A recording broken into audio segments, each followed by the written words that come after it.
Jadi sebenarnya niat baik daripada Kortim ini ya, menurut saya niat baik biar tidak ada kesenjangan. Kasihan kalau toh orang yang sama-sama sudah menambang dan pada akhirnya belum bermigrasi, dan setelah open network atau open mainnet nanti ada kecemburuan sosial di mana mereka yang belum bermigrasi ini akan merasakan tentunya hal-hal yang kurang enak, di mana mereka yang sudah bermigrasi bisa merasakan apa yang selama ini mereka tambang, sedangkan yang sudah selesai melakukan KYC dan belum bermigrasi, nah ini yang menjadi keadilan daripada pihak Kortim untuk ya agar kesenjangan ini tidak begitu berdampak. Karena Kortim sejauh ini mungkin berpikir dewasa ya teman-teman semua ya, jadi tidak semena-mena, karena ini mutlak bukan daripada pionernya, tapi daripada sistem yang sudah digunakan dari developer. Jadi untuk migrasi ini sebenarnya migrasi kan kita menggunakan migrasi otomatis. Apabila kita selesai melakukan KYC, nanti kan di situ ada 14 hari akan bermigrasi secara otomatis teman-teman semua. Nah ini yang perlu kita perhatikan. Maka dari itu Kortim memberikan sebuah kebijakan biar tidak ada istilahnya kesenjangan lah ya. Ada yang iri nanti, kenapa saya sudah menyelesaikan proses KYC tapi saya tidak bisa mempergunakan apa yang selama ini aku perjuangkan. Nah intinya seperti itu. Untuk hal ini ya, ini sebenarnya kebijaksanaan daripada Kortim agar para user, para penambang ini merasakan keadilan.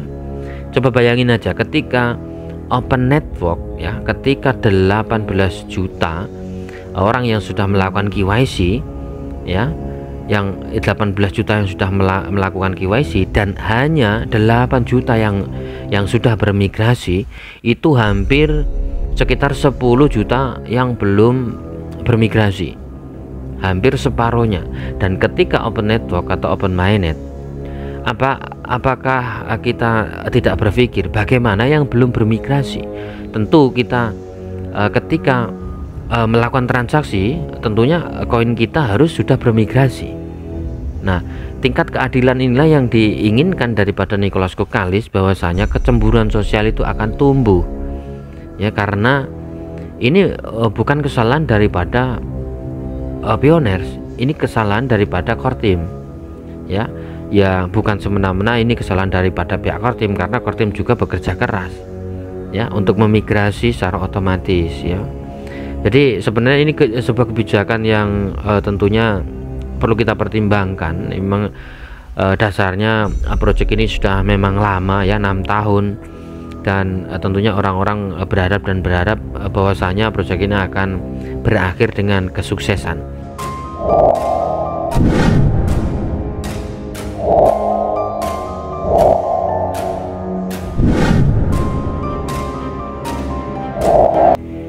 Oke, sesuai dengan judul network terbaru hari ini ya, Kortim sudah mengumumkan bahwasanya open mainnet akan dibuka pada kuartal pertama atau kuartal ke-1 ya, yaitu di 2025 antara bulan Januari atau Februari teman-teman semua. Dan ini menurut pendapat sebagian orang, salah satunya adalah Duta GCV atau perwakilan daripada Duta GCV dari Tiongkok, yaitu Dorisin ya. Dorisin mengatakan pengumuman Kortim waktu open mainnet akan pada kuartal pertama atau kuartal ke-1 2025. Para pelopor yang terhormat, kami semua baru saja menerima kabar terbaru dari Kortim di layar utama jaringan Pi mengenai jadwal open mainnet yang kini dipastikan diluncurkan pada kuartal pertama tahun 2025. Jadi informasi ini ada sisi tidak puasnya dan ada sisi puasnya. Dan bagi golongan orang-orang yang bersabar, tentunya hal ini puas karena dari pihak Kortim sudah menginformasikan tentang jadwal open mainnet ya teman-teman semua ya. Dan sisi ketidakpuasan itu orang-orang yang tentunya segera ingin Pi Network ini open mainnet, karena mungkin desakan secara ekonomi yang itulah yang menjadi faktor ya keinginan untuk open mainnet secara kuat. Teman-teman semua, Dorisin mengatakan meskipun KYC dan migrasi saat ini dapat memenuhi syarat ya, meskipun di sini Dorisin mengatakan meskipun KYC dan migrasi, oke lah. Kalau KYC sekarang 15 juta KYC ya, dan sekarang malah 18 juta, lebih-lebih ya.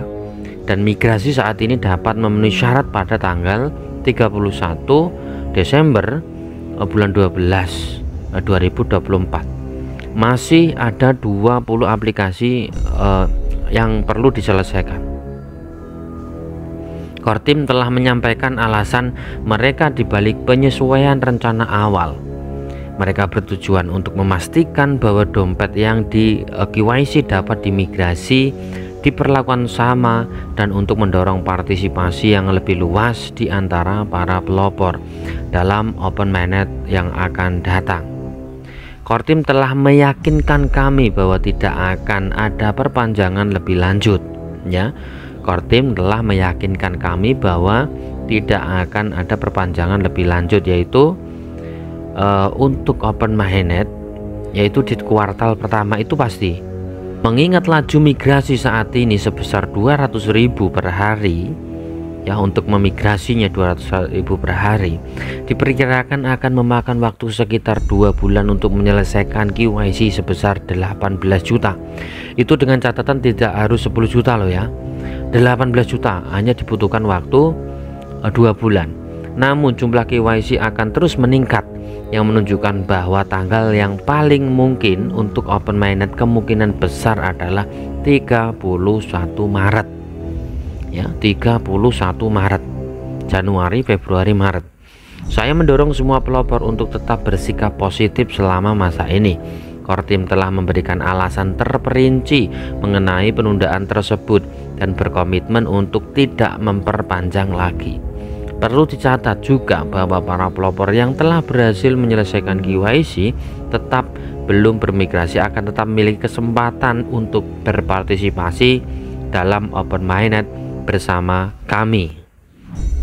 Nah, di sini teman-teman semua yang perlu kita perhatikan ya, bahwasanya Kortim telah menyampaikan ya yang sudah bermigrasi sekitar 18 juta, dan ini lebih-lebih padahal.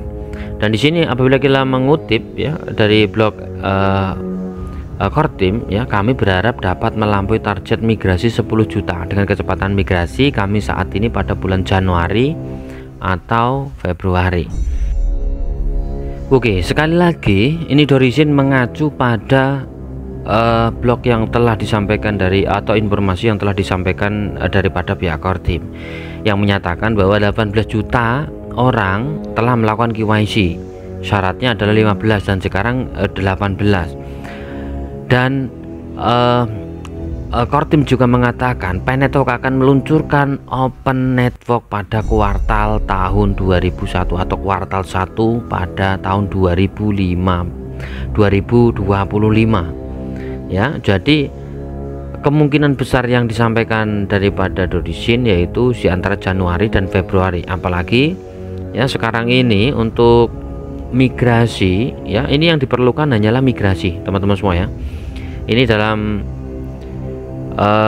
migrasi terakhir saja 200.000 loh ya, 200.000 ya, 200.000 per hari ya, bukan per hari tapi di sini migrasi terakhir di hari terakhir. Di sini disampaikan migrasi ke mainnet pada hari terakhir yaitu dengan 200.000 pelopor. Dalam hal ini ya 200.000, kita masih mempunyai waktu di antara Desember, kemungkinan besar untuk 10 juta ya yang bermigrasi itu akan tercapai ya, sesuai dengan gambaran dari Kortim yang mengatakan 200.000 pelopor yang bermigrasi ya. Dalam hal ini kita yang telah disampaikan ya 15 juta KYC dan sekarang malah 18 juta lebih-lebih lah ya.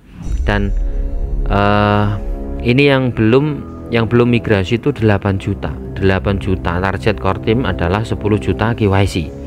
Nantinya malah kalau menurut feeling saya ya, itu antara bulan Desember ini malah sudah tembus di 10 juta yang sudah bermigrasi. Nah, karena tingkat daripada hari terakhir saja 200.000 loh per harinya untuk migrasi ya. Apalagi core team memberi ancang-ancang ke belakang ya, sesegera mungkin pada kuartal pertama tahun 2025 ya, yang tidak kurang tidak lebihnya, tidak ada tambahan waktu di kuartal berikutnya, yaitu memang lebih tepatnya di antara meleset di Desember ya, Januari dan Februari. Dan sebagian orang berspekulasi bahwa bisa saja di Maret ya, tergantung kesiapan daripada pihak core team. Apakah core team menginginkan ya 18 juta para pioner ini selesai, dan untuk target minimalnya yang memenuhi syarat adalah 10 juta yang sudah bermigrasi. Karena adanya kesenggangan, jadi sebenarnya niat baik daripada core team ini ya, menurut saya niat baik biar tidak ada kesenjangan. Kasihan kalau toh orang yang sama-sama sudah menambang dan pada akhirnya belum bermigrasi, dan setelah open network atau open mainnet nanti ada kecemburuan sosial di mana mereka yang belum bermigrasi ini akan merasakan tentunya hal-hal yang kurang enak, di mana mereka yang sudah bermigrasi bisa merasakan apa yang selama ini mereka tambang, sedangkan yang sudah selesai melakukan KYC dan belum bermigrasi, nah ini yang menjadi keadilan daripada pihak core team untuk ya, agar kesenjangan ini tidak begitu berdampak. Karena core team sejauh ini mungkin berpikir dewasa ya teman-teman semua ya, jadi tidak semena-mena karena ini mutlak bukan daripada pionernya, tapi daripada sistem yang sudah digunakan dari developer. Jadi untuk migrasi ini sebenarnya migrasi kan kita menggunakan migrasi otomatis. Apabila kita selesai melakukan KYC, nanti kan di situ ada 14 hari akan bermigrasi secara otomatis teman-teman semua. Nah ini yang perlu kita perhatikan. Maka dari itu core team memberikan sebuah kebijakan biar tidak ada istilahnya kesenjangan lah ya. Ada yang iri nanti, kenapa saya sudah menyelesaikan proses KYC tapi saya tidak bisa mempergunakan apa yang selama ini aku perjuangkan. Nah intinya seperti itu. Untuk hal ini ya, ini sebenarnya kebijaksanaan daripada core team agar para user, para penambang ini merasakan keadilan. Coba bayangin aja ketika open network ya, ketika 18 juta orang yang sudah melakukan KYC ya, yang 18 juta yang sudah melakukan KYC dan hanya 8 juta yang sudah bermigrasi, itu hampir sekitar 10 juta yang belum bermigrasi, hampir separuhnya. Dan ketika open network atau open mainnet, apakah kita tidak berpikir bagaimana yang belum bermigrasi? Tentu kita ketika melakukan transaksi, tentunya koin kita harus sudah bermigrasi. Nah, tingkat keadilan inilah yang diinginkan daripada Nicholas Koukkalis, bahwasanya kecemburuan sosial itu akan tumbuh ya, karena ini bukan kesalahan daripada pioners, ini kesalahan daripada core team ya, bukan semena-mena ini kesalahan daripada pihak core team, karena core team juga bekerja keras ya untuk memigrasi secara otomatis ya. Jadi sebenarnya ini sebuah kebijakan yang tentunya perlu kita pertimbangkan. Memang dasarnya proyek ini sudah memang lama ya, 6 tahun, dan tentunya orang-orang berharap bahwasanya proyek ini akan berakhir dengan kesuksesan. Tapi kita boleh melihat ya, untuk di bulan-bulan Januari, Februari, dan Maret, di antara kuartal pertama daripada Januari, dan Kortim juga menginformasikan dengan sangat jelas ya bahwa atau open mainnet akan dibuka pada jaringan terbuka, akan diluncurkan sesegera mungkin pada kuartal pertama di tahun 2025. Jadi hal itulah yang mendorong daripada Dorisin untuk menyampaikan ya rasa optimisme bahwa antara Januari, Februari, dan Maret, terserah teman-teman semua ya, mau terus mengikuti proyek ini atau tidak, atau mau tumbang ya itu hak pribadi. Tapi sekali lagi, ketika kita tumbang dan proyek ini akan berhasil, tentu kita akan menuai rasa kekesalan, kekecewaan yang tentunya dalam teman-teman semua.